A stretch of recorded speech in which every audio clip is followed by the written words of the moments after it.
Were you talking to someone? Yeah. You. You know what I mean. Before I walked in here, I heard you. It must have been the nightmares. But you were awake when I entered. Well, yeah, the door is loud. I need you to work with me. Oh, really? The guy that makes me relive my trauma. Great. I didn't have many options. You remember better that way. Forget it. Do you remember the murder? You know, I feel like we're getting off track from reading the letter. No. No, I don't remember the person I killed. If I killed them. If? Well, I don't remember, right? I mean, how do I know you're not just making it up? Why would we do that? Manipulation? A good cop routine? I can help you out of this, Denver, if you cooperate. I can get you out of this. Really? If I killed someone, doesn't really matter why. I still go to jail. If you killed in self-defense. One small problem. It's just my word. Right? Well, it's worth a shot. Don't you want out of here? Yes. I need to find something. The cave? Yeah.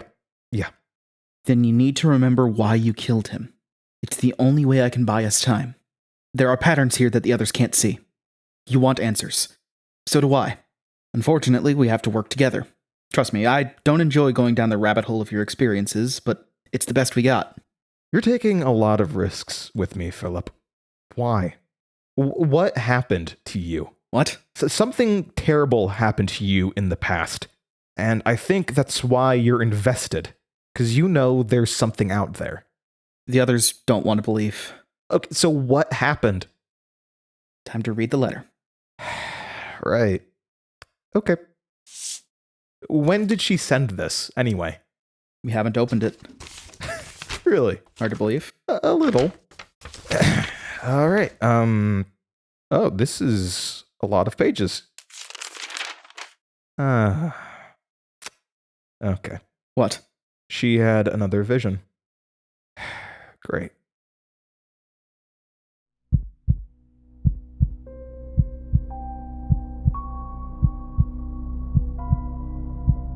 Welcome to the Beating Heartland, created by Denver Baughman. Episode 15, The Hotel.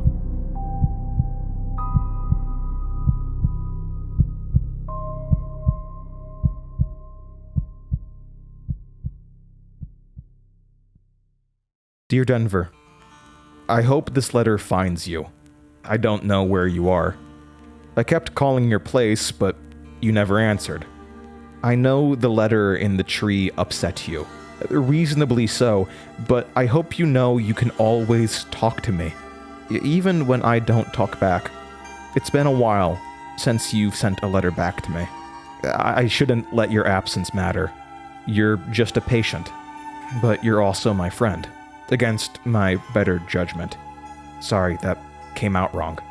Did you ever receive word back from the agency? It's been a couple of months. Felix called me. I'm surprised he has my number, but from what you've told me, I shouldn't be. No, you shouldn't. He's good at finding things. He told me, well, it was hard to understand. He was frantic, babbling, out of breath. His phone kept losing signal. He was driving. I think he's coming to my place, hopefully with answers to my questions. I can only hope he knows your whereabouts. You have several people worried about you, if it's any comfort. It's been a few days since we were supposed to have a session. I'm safe in saying I miss you. It's an odd sensation. I don't even miss my parents. It's not an emotion I'm familiar with. You know all about that. I've been meaning to talk with you. Strange, I know, me talking. So let's just say it's because of the rapidly changing emotions. I'm afraid. That might strike you as odd. I've never been frightened by anything you've had to say, which you say is a relief. I had another vision. That alone isn't strange. They're happening more often. Mostly, though, just bits of people I've already seen. But the contents of this one, I suppose it would make more sense to write it here. I'm waiting for Felix's arrival, so I have time. This reminds me of when I sent the vision to your radio show so long ago. I was scared then, too. It takes a lot for me to want to speak to someone, but writing it down is more accessible for me. My mouth doesn't work like I want it to. There's a space in the letter, and then she begins writing about the vision. Routine. The only way to control the madness of life. Routine and consistency. This mentality dominated the new vision. My name. I still don't know how to describe these people. Are they past reincarnations of me, or just visions of lives being revealed to me? I haven't the faintest idea. I don't often have time for thoughts about myself. I don't feel emotions as I should. They're muddled, small, fragile, trivial things. People just talk to me easily. They always have, about everything. Sometimes I wish they didn't. I don't know why I'm so easy to talk to. You would be better equipped to answer, but when I try to talk back, I always mess up. So why am I a therapist? Even with my inability to talk, even though I can't empathize with your emotions, I need to try and listen. And for some odd reason, it helps people. Helps them air it out around me. I'm getting off track. Her name was Daphne. At this point, it's pretty clear that there's a common thread between most names in the visions. All the names, including my own, have ties to mythology. Ariadne, Hera, Circe, Penelope, and a few others. And now, Daphne. I don't know the relevance, but there's a thread that connects them. It's odd that the parents all decided ties to old mythology the right course to name their children. If one was superstitious, I'm not, they would say that names have power that supersede those of the parent. Daphne lived in the 1920s. This is important to note for the atmosphere. She ran a hotel. Technically, she co-ran it with her husband Paul. I wish I could reveal more of Daphne's life.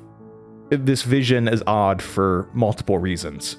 The strangest is the fact that I was unable to recall any memories. I lived as her, as usual, but out of muscle memory. More a passenger looking through her eyes. I only have that which I experienced during the vision. This has happened before, but usually in those visions I'm kicked out immediately. Like something doesn't wish for me to unlock that part. Is this what your memory feels like?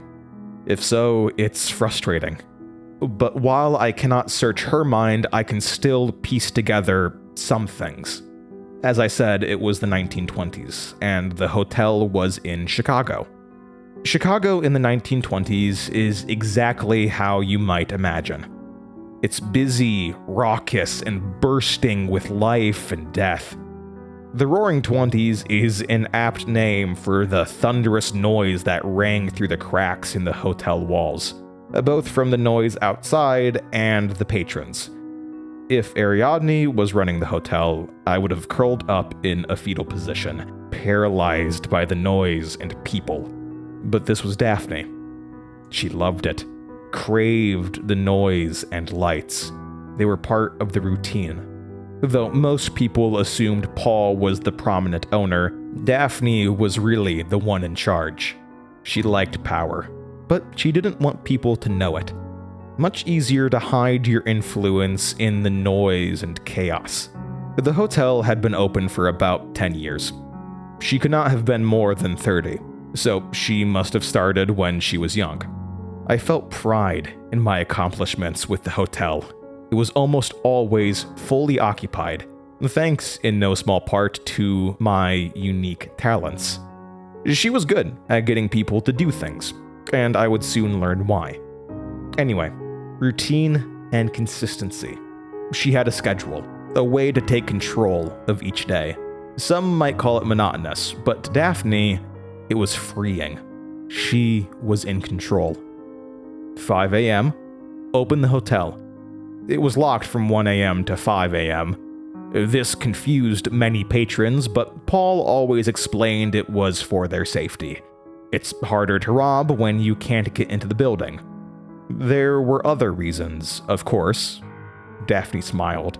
She wondered how the previous night had gone. It had been quieter than usual. 6 a.m. Check on the previous night's guests in the special rooms. There were 13 of them. There hadn't always been that many, but as the hotel grew, so did the ability to expand on the project. Anyway, make sure those guests are awake. You can never be too careful.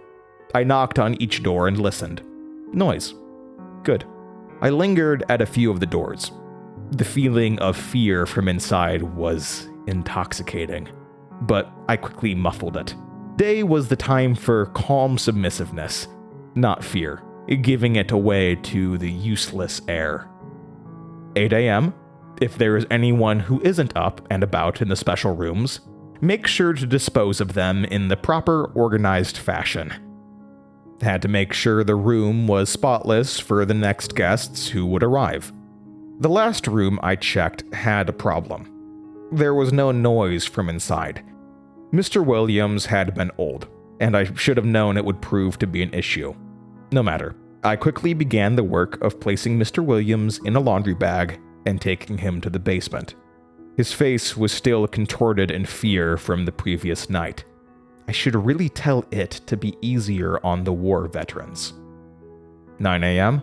Check reservations for the day and their answers to the survey. Of course, I had to know all about our guests to know which would go to the special rooms.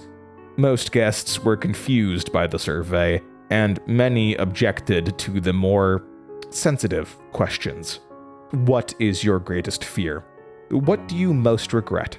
Questions like that.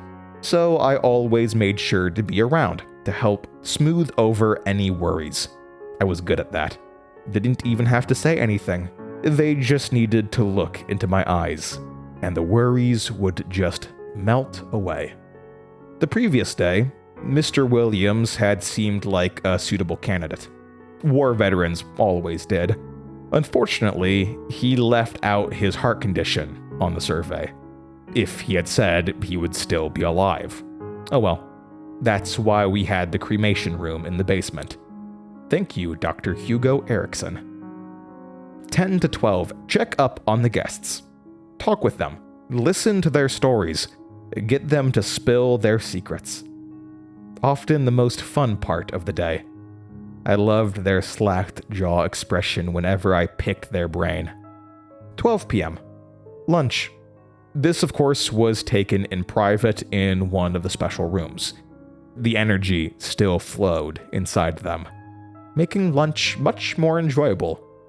1 to 5 p.m.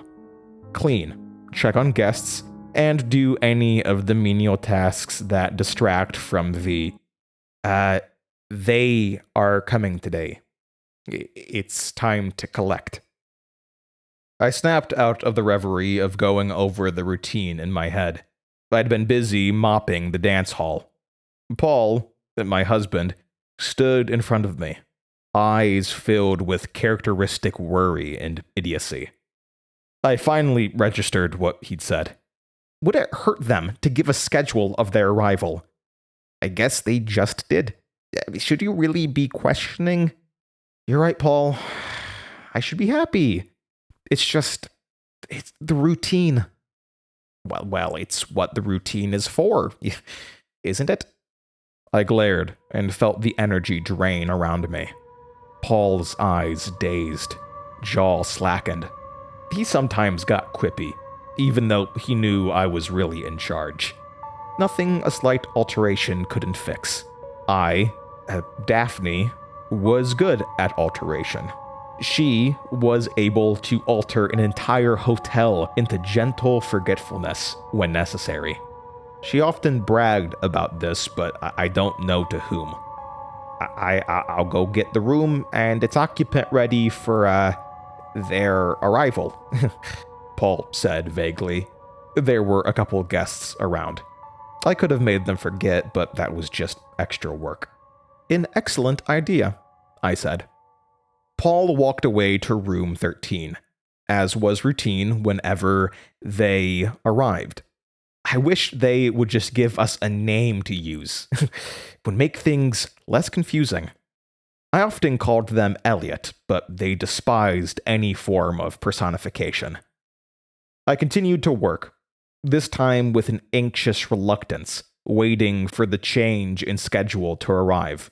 It felt like hours of just mopping the same area on the floor.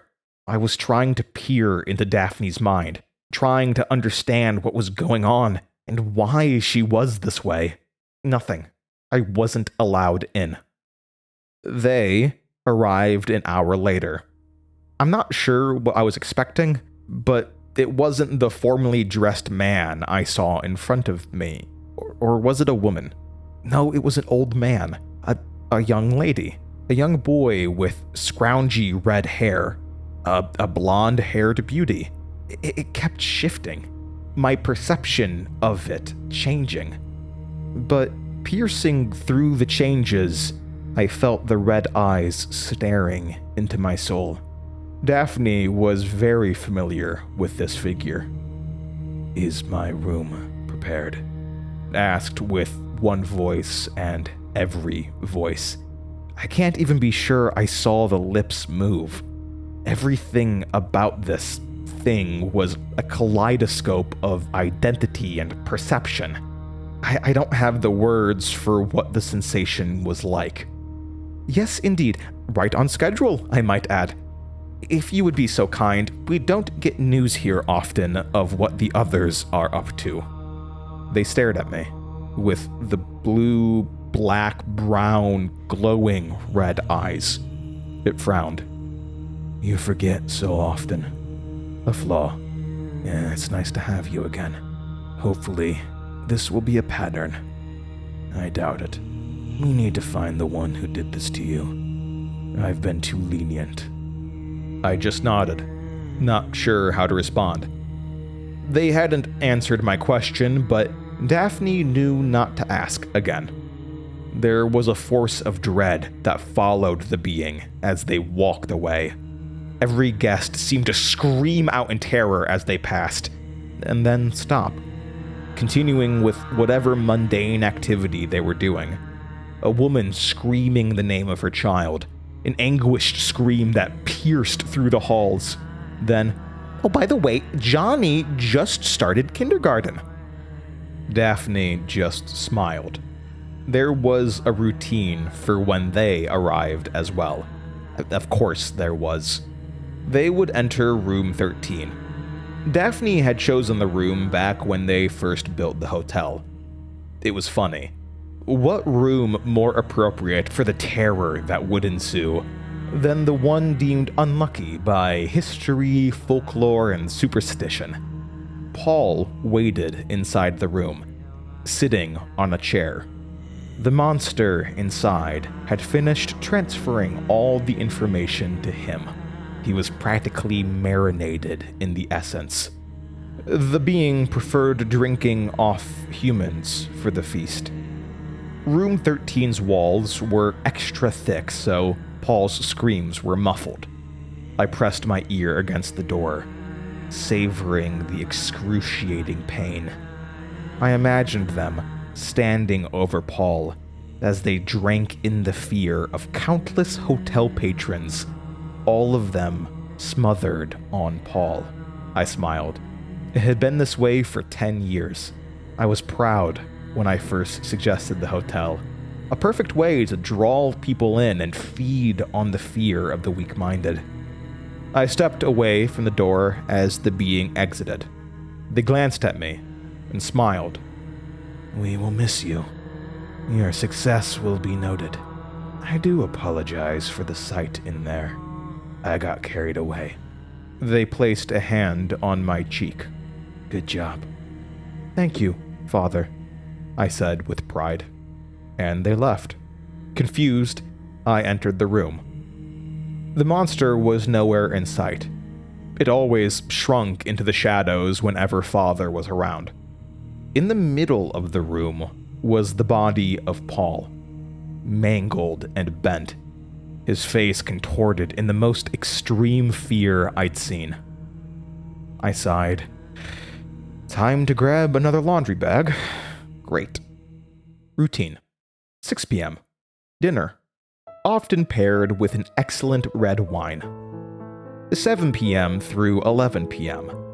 Welcome any new guests for the night, especially the special guests, to make sure they will be perfect fits for the rooms. I'm nothing if not a good host. Nap when able. The nights are long, and sleep is often elusive. During this time, I approached a man with nice blonde hair. His smile was excellent. He seemed like he would do nicely. I checked his survey. He seemed to have a strong constitution. I stared at him, and his face went limp. I poured my energy into him. When finished, I stared approvingly at my work. He rubbed his head. Husband, I said, you should go make sure our guests are comfortable in the rooms. He nodded, giving me a quick kiss before leaving. Paul, I said as he rushed away. He glanced back. I love you, I said. He smiled. I worship you, he replied. Perfect. 12 a.m. Unlock the special rooms while the guests sleep so that the monster has easy access. If I don't, it will give me an earful the next day. It hates having to morph through the plumbing. It says it's not dignified. Never work with monsters with dignity. Nothing but headaches. 1 a.m. through 4 a.m. Sleep to the noises on the other side of the wall. The monster would take its time, scouring the minds of the inhabitants, drinking in their fears, feasting on their worries, insecurities, and any terrifying moments in their past. It was highly gratifying to see your work so successful. Sometimes the monster would go to the other rooms. There was always something in the mind for it to feast on. The special room inhabitants were just especially pungent. That's why we locked the hotel. The following day, I would unlock the hotel at 5 a.m., and the routine would begin again, precisely as it had. Or at least it should have. At 4:30, I was awoken by the sound of my door. Had I forgotten to lock it? A man walked in. It wasn't Paul. He was young, scrawny, barely an adult. He stared at me, determination in his eyes, a small leather book clutched in his right hand. I stared into his eyes. "Leave," I said. He stood firm. I tried again, more forcefully this time. He just stared at me. That should have worked. He was bleeding from a gash in his chest. I knew those claw marks. The monster had attacked him. Where was it? The man staggered slightly. The blood loss was making him lightheaded. "Leave!" I shouted. The boy slowly raised a pistol in his left hand. My mouth hung open, a scream unable to escape. The man spoke with a hushed, gravelly voice, blood filling his lungs. "The words say hello." He shot me in the head. I died, just like all the visions. I told you I was afraid, Denver. I'm terrified. Not because of the contents. Not really. I've been able to handle worse from you. No, it's not what happened in the visions that frightened me and caused my stomach to churn. It's that I, or Daphne, am responsible. In the other visions, I had terrible things happen to me. I was the victim. I know that you'll say it isn't me, that I'm more than the visions. But there was a monster in that hotel. But not the one inside the rooms. They all feel so much like me, and nothing like me at the same time. I wish I could have pierced into her memories, understand everything. But I can't. I don't know anything. I'm hoping that you're able to piece some of this together. A foolish hope, I know. You're not even able to piece together things from your own memories, but maybe it will give you another piece. I hope so. I'm too much like her. I sit here listening to everyone's fears and pains, trying to feel the emotions inside of me as you all seem to be able to. I yearn for that connection. If these visions are past versions of me, that means I am her, and what does that make me? I want to help people. And maybe that's the difference between Daphne and I. I hope you're reading this, Denver. Where are you? What happened? Well, that was terrifying. Do you understand any of it? Can you piece anything together? I don't know about piecing things together, but parts of it are familiar, especially the end. The end? Huh. What's wrong? There's a PS. Well, read it. Felix arrived when I finished writing the letter. He's not doing well. Something has happened to him recently that has him spooked. He wants to find you and was hoping I knew where you were. He told me, Denver, we know you must have a good reason. Felix knows more about it than I do. He's having a hard time telling me the story coherently, but Denver, why did you kill your boss? I remember the murder. Finally. Okay, Denver. What happened? I'll take some of that water now.